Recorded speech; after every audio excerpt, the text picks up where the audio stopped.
The last thing we need to discuss is the three kinds of incomes that are used in transactions. Now, you've been hearing this, and we need to worry about this. So the first is compensation income, and it is the highest tax. The premium compensation is used to solve the problem of the C Corp. In other words, my consulting fee, these other things allow the deduction to happen, but that's the premium in value. So that there can be some benefits, such as health care, that can be retained to create compensation value without tax. So you can do some designing in compensation. So don't run away from it, but you got to be creative, okay? The benefit to the buyer is that the amount is immediately deductible. That's a big deal, okay? 15-year amortization for goodwill versus immediate deduction for compensation is a big, big deal. Now, ordinary income is the next highest tax, and the reason it's the next highest tax is that it doesn't have all of the compensation taxes related to it. So no Medicare, Medicaid, 2.9%, no Social Security, 14%, that kind of thing. Ordinary income is interest, dividend kinds of income. All earnings from S-Corps are ordinary income.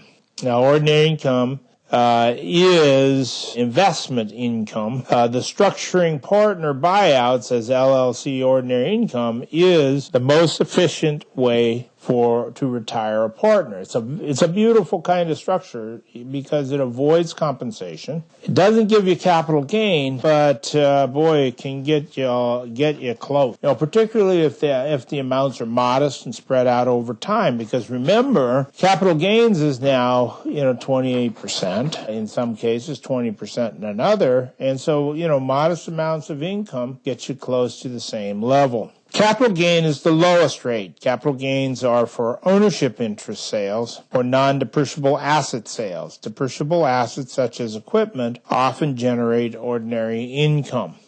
In other words, there's a concept called recapture. So if I depreciated some machinery and I sell it for more than the remaining basis in it, then I've over-depreciated it, and I have to recapture the deduction I took, and that's generally an ordinary income kind of recapture. Problem, as noted above, is no immediate deduction. So, in other words, if I buy something that gives you capital gain, I will generally have basis in that and not in the depreciable assets. A recent case suggests that some partner buyouts can be structured as capital gains transactions. This seems risky, so we worry about that. The basis recovery is not income.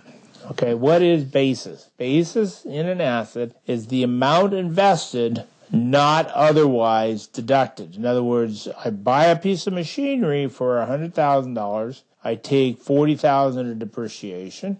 I have $60,000 left. I had $100. I subtract the $40 I deducted. I have $60 left. So my basis is now $60. If I sell it for $65,000, I have a $5,000 gain.